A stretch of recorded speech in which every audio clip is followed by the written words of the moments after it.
In 2003, a European company shortlisted Symbiat for a remote job in nutrition, a job that could earn her $21,000, which is about 12 million naira, in 6 months.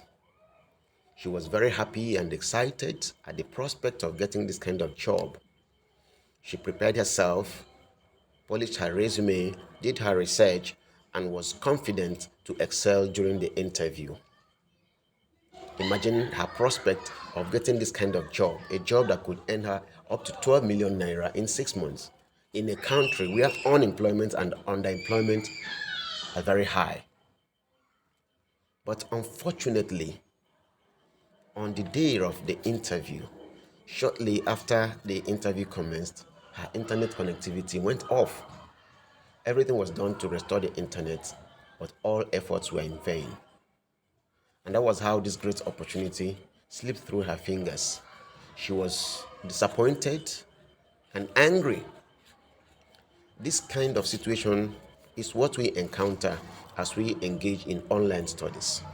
To be an online student in Nigeria is very tough because it requires steady internet connectivity, steady electricity, a conducive environment, and also finances.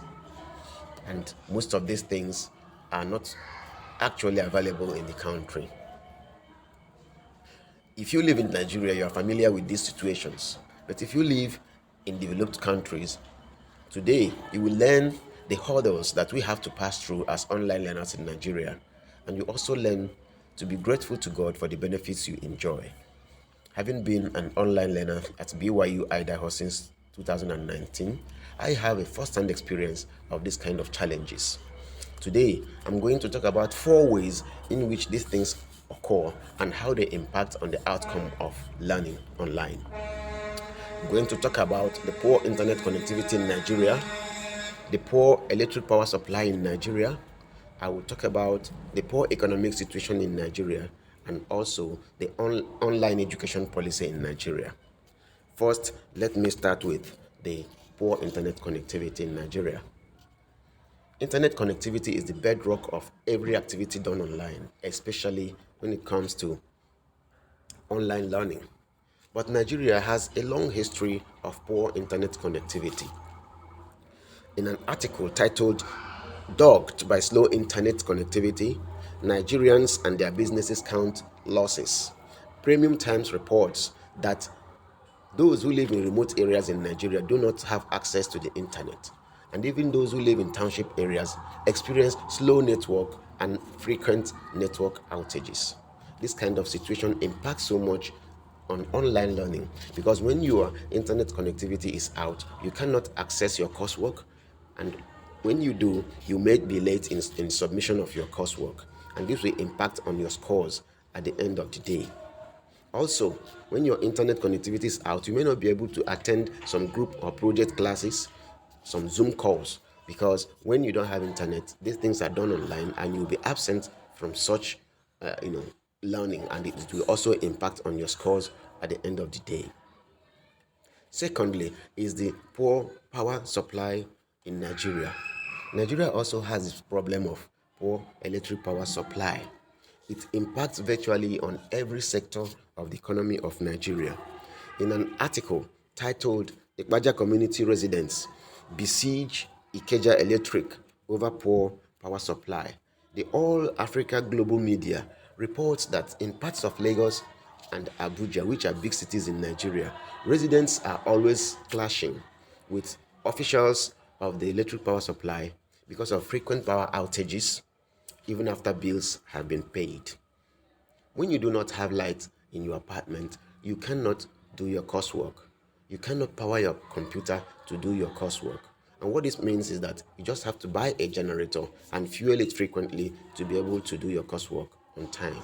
And when that happens, the noise that also comes from the generator creates a problem, a distraction, and even sometimes a nuisance as you carry out your studies.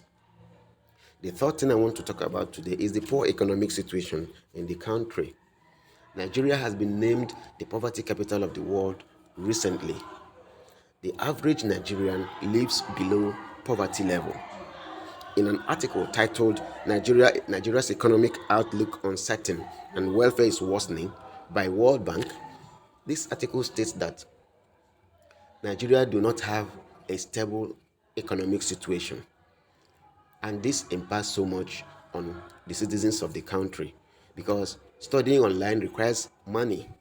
You have to pay tuition, you have to buy data, you have to buy the computer, and in our own situation, you also have to buy a generator and fuel it regularly to be able to do your coursework. So if you don't have money, if you are unemployed or underemployed, you may not be able to do this. Lastly, I will talk about the online education policy in Nigeria, which states that certificates acquired online are not recognized by the government. This is another setback for online learners in Nigeria because what is the what are you going to gain if after obtaining the certificate and you cannot get a job in your country? These are the things that really pose challenges as we study online here in Nigeria.